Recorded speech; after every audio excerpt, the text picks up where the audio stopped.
Olá, meu amigo vendedor. Quero vir aqui para bater um papo com vocês sobre vendas e espiritualidade.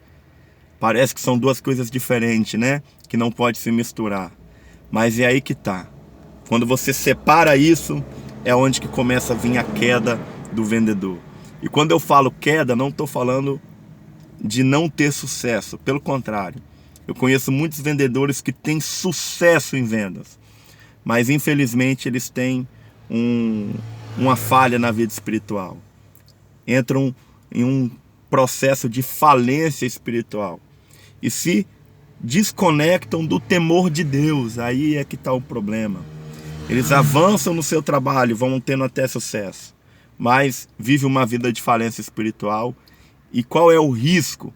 É quando você, vendedor, não cultiva o temor de Deus. Sabe por quê? Porque aí você começa a entrar no caminho errado da venda. Começa a ser aquele tipo de vendedor que tem que ter lábia para vender, tem que mentir para vender, tem que enganar as pessoas para vender. O cara tá ali pensando só no próprio ego. Ele faz uma venda, ele já sai da casa do cara pensando assim: Ih, caiu, né? Caiu no meu golpe. Ou seja, olha lá, vendi para ele num preço lá em cima. O cara sai comemorando que ele enganou aquele cliente. Por que isso? Falta do temor de Deus. A gente não pode confundir sucesso com honra. Tem muita gente que consegue até alcançar o sucesso, só que ele não tem honra diante de Deus, diante das pessoas.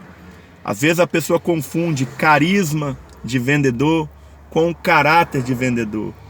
E a fala aqui é em relação ao caráter. Quando você perde o temor de Deus, o vendedor ele começa a enfraquecer às vezes o seu caráter.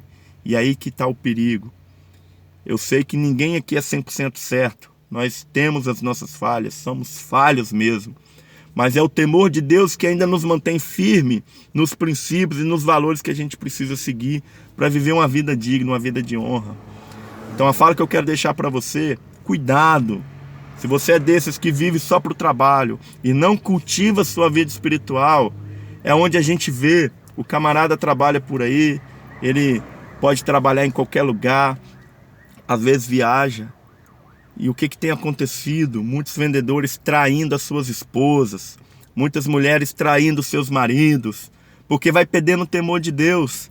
O sucesso em si, a alegria de vender e ver o resultado acontecer, às vezes dá para a pessoa um pouco de ego, de orgulho. Ele acha que ele está errando, ele continua tendo resultado, e aí ele acha que o fato das coisas estarem dando certo, então ele não precisa abrir mão daquele erro, daquela falha, daquele pecado que ele tem. E aí é onde que começa a vir a ruína. Então cuidado, invista na sua vida espiritual, alinha o seu trabalho à sua vida espiritual. Não abra mão de princípios por conta do seu trabalho. Eu preferi conduzir a minha vida por um caminho diferente. Para mim, sucesso é honra. É eu desfrutar daquilo que Deus me deu, com a alegria de saber que o meu trabalho ele é consagrado ao Senhor. Então eu quis deixar essa reflexão. Se foi importante para você, curte, comenta, compartilha. E daí no feedback, os comentários aí, um comentário no feedback.